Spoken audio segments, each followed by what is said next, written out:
Good morning, good morning, good morning. The time is 29 minutes to 12 this beautiful Wednesday morning. Once again, happy Children's Day and happy holidays to our Muslim faithfuls this morning. This is Political Arena on Women Radio 91.7 FM, the voice of women, Nigeria's first and only radio station for women and their families. Political Arena is the program where we examine political issues shaping Nigeria's democracy with a strong focus on inclusion, equity, and representation. Today, we're asking an important question.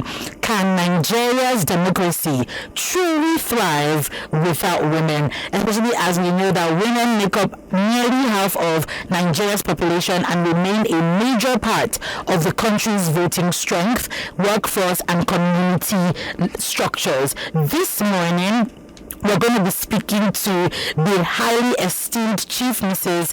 Osasu Ibunedion Oguche. She's a multifaceted entrepreneur, philanthropist, and development enthusiast. She's also the Chief Executive Officer of TOS Group of Companies. My name is Fumi Dangal. I just realized I didn't say my name. Please let's welcome Chief Osasu. Good morning, ma'am. How are you? Good morning, Fumi. Very well, thank you. Good morning, listeners. Hope you're well. Children's Day. I don't know whether to say Happy Children's Day to you. Hello, can you hear me? Hello? Hello, I can hear you. Can you hear me? Yes, I can hear you now. Okay, I was saying that I'm not sure whether to say Happy Children's Day to you or not, but you're somebody's child too, so I'm just going to say Children's Day to us all. To us all. Yes. And happy holiday to you. It's the Eid celebration this morning, so happy holiday to you as well. To all our Muslim brothers and sisters. Yes. Thank you so much. Yes. I'm especially happy to have you on here because I've been, every time on the morning show, when I have the daily news review, I'm forever like consuming articles I see where you're talking about women representation, especially after the primaries, especially after even when the special seats bill hasn't been passed up until now. So when our chairman said, to send you a message, I was so happy. I was like, yes, I get to speak to you.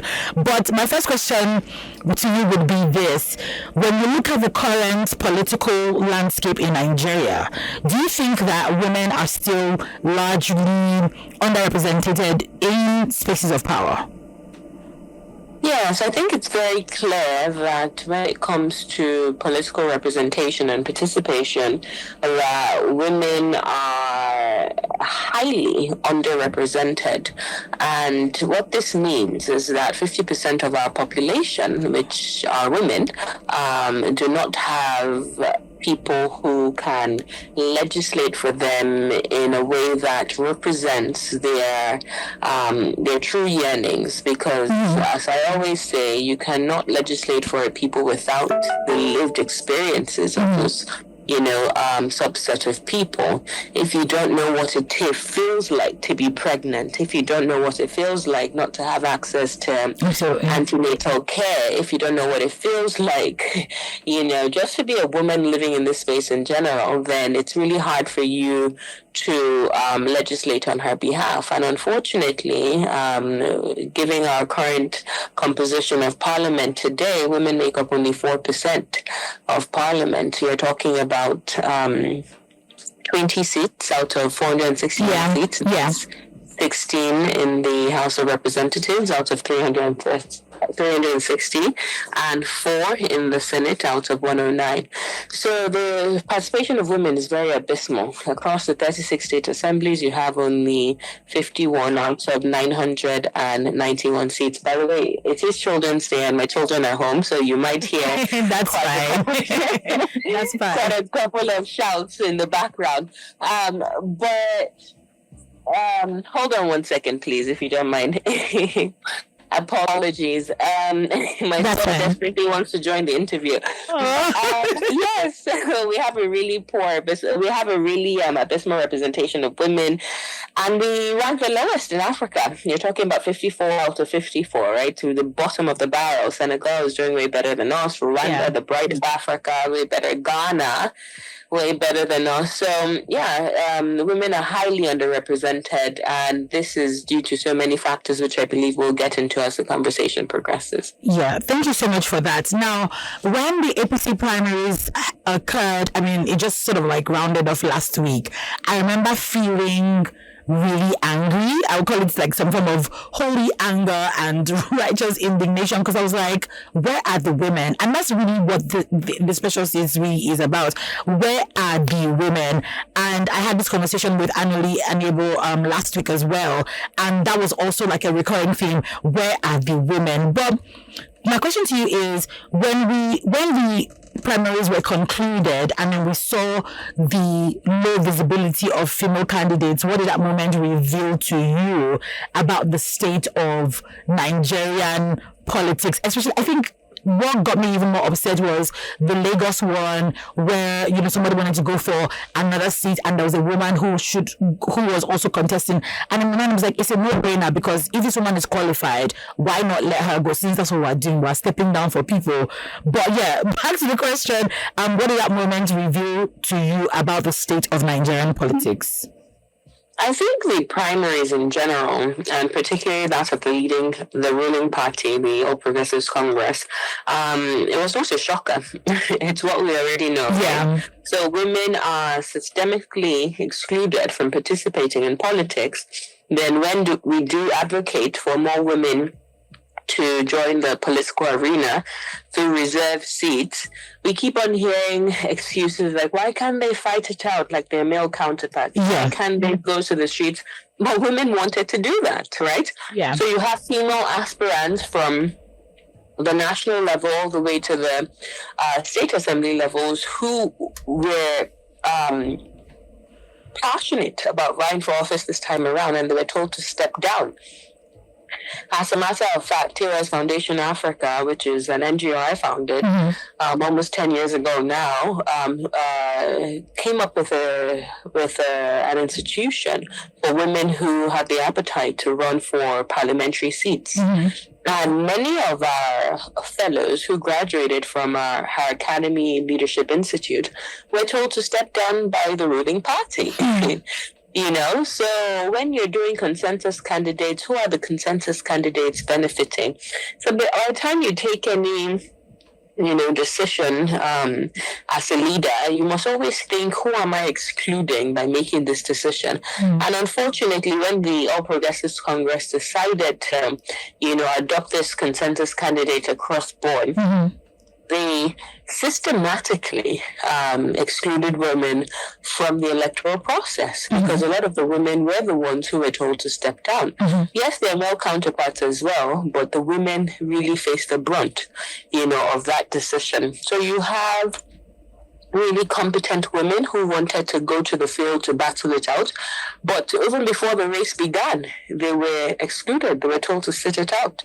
And these are women who spent money lobbying their constituents for months before the primaries, and it's so unfortunate that the barriers to entry for women folk are systemic, they're cultural, they're traditional, and unfortunately, without the passage of the Reserved Seats for Women's Bill, it's even legal.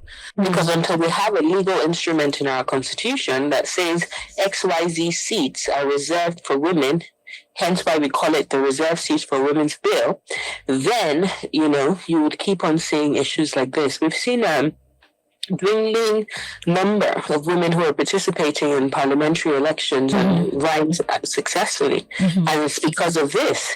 The political arena, as we all know, is very toxic, is very brutal. It's really difficult, right? You only have 360 seats in the House and 109 seats in the Senate that thousands of people are vying for.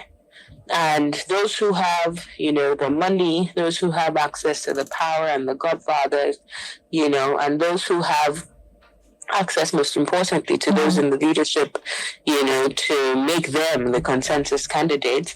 Those are the people who are being elected. So if we really want women to participate in politics and contribute their quota, then we need to be able to level the playing field, because you cannot skew a race from the very beginning and say, okay, go on, tough it out like the rest. It's just not possible for any difference to be made, So we have a long way to go. And I think that our political parties can do better. Our leaders who are currently in government can do better. And, I'm just really hoping that this bill finally scales through, because this would be the game changer. And remember, we're not even asking for much, right? We're only asking for 74 additional seats in the National Assembly and 108 across the 36 state assemblies, right? So that's really not too much to ask for. I actually do agree with you. Speaking about the special seats bill, one of the arguments that has been prevalent when it comes to this bill is that democracy shouldn't be about competence. It should be, bigger pardon, about competence. It shouldn't be about gender. Wow, we're giving them more seats. What would you say to that? I think the example I gave previously answers that, right? Because competent women are stepping up and they want to run, but the system is excluding them from doing so. Yeah. So what would you say to women who gathered funds, were brave enough to put themselves out there and said, listen, I'm going to run under the APC. And a few days before the primary elections, they were called into a meeting and told that they must step down for a consensus candidate, which is not a woman in most cases, it's a man. So that's competence being shut out, So there are a lot of competent women out there. We graduated, I think, about 14 or 17 fellows recently who went through the whole process of internships with legislators, trainings, how to draft bills, and all this, amazing stuff that TOS Foundation Africa's Her Academy taught them over a 6-week intensive training program. And these are women who are ready. They know the reality behind the scenes, and they still chose to run. But before the race began, they were shut out. So what do you say to those women, right? They're competent. They've been through trainings. They've graduated. They know how difficult the space is. But before you can even start the race, before they are lacing up their boots, they're saying, no, sit this one out because we decided this other person is going to run instead. It's quite unfortunate, really. I'm laughing because I'm trying not to get even more upset, because this is I don't know how you're even able to sound really, really measured speaking about this, because you're someone who's been very, very vocal about this and at the forefront of this bill as well, and you're still able to be measured when you're speaking with me. I'm like, it's admirable. I'm not even going to lie. but I definitely empathize with you. It's frustrating, right?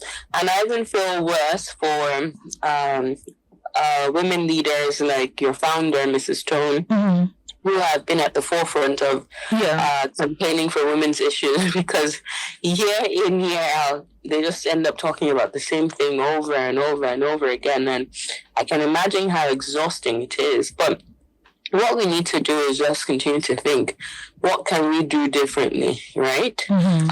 We've appealed to the emotions of these people. We've appealed to, their conscience, or as I like to say these days, lack thereof. So what other skills, what other strategies do we need to bring on board to bring about the change that we want?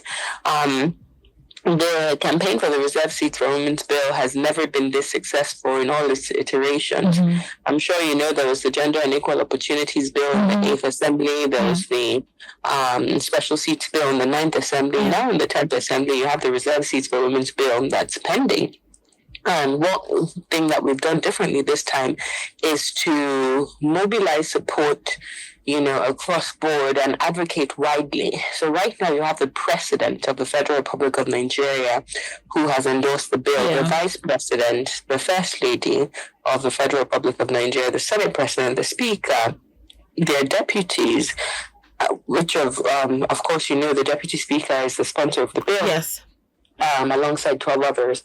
Then you have the Conference of Speakers, which all the State Assembly speakers belong to, that have endorsed the bill. You have the Governors Forum that has endorsed the bill, which all 36 state governors belong to. You have the Progressive Governors Forum, which have 31 out of 36 state governors who have endorsed the bill. So right now, you have the Sultan of Sokoto, the Oni of Ife, Khan President.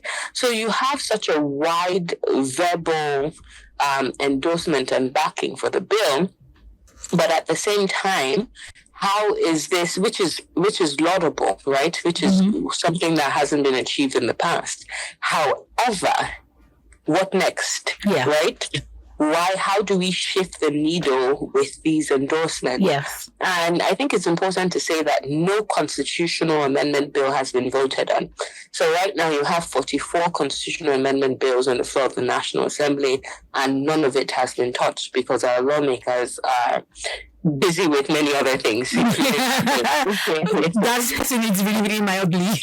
Exactly. So how do we now exert pressure in the right way to ensure that they consider this bill immediately?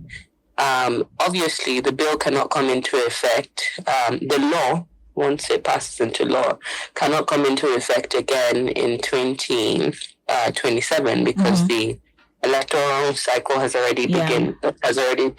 Yeah. So it has to wait till 2031. That is if it remains as an elective seat, because the proposal is 37 elective seats in the House, 37 elective seats in the Senate, and 3 elective seats per state assemblies. But that might change at the end of the day. So if it does remain as elective, then it can't come into effect until there are by-elections or wait till the next general elections in 2031. So we just have to keep thinking of new strategies to get this thing passed. It's still a long journey. I tell people all the time that is a marathon, not a sprint.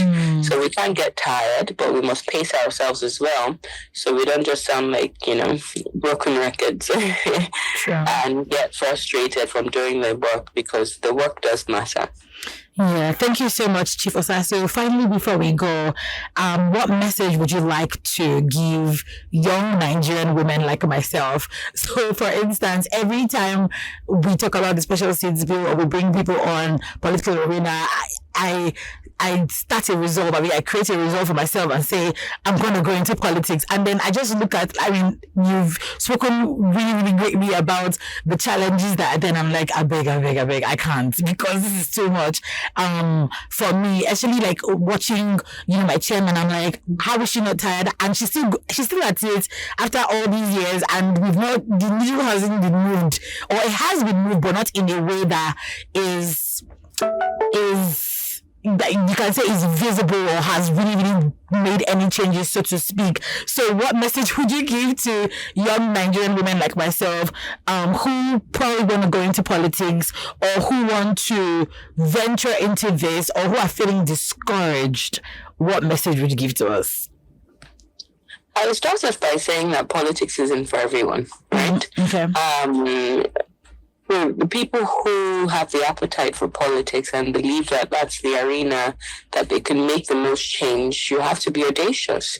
You have to know that politics, like every other good thing that you want, would come with a lot of challenges. It would come with a lot of sacrifices, and it's something that you must brace up for. That is why in her academy, we teach you the reality. We bring in sitting legislators legislative aids to tell you this is how things actually work, right? So not just, what the book says or what you read online, but this is, the reality on the ground. This is how to get bills passed. These are the challenges that you would face, It's crazy. It's a lot, But for those who have the appetite and hear how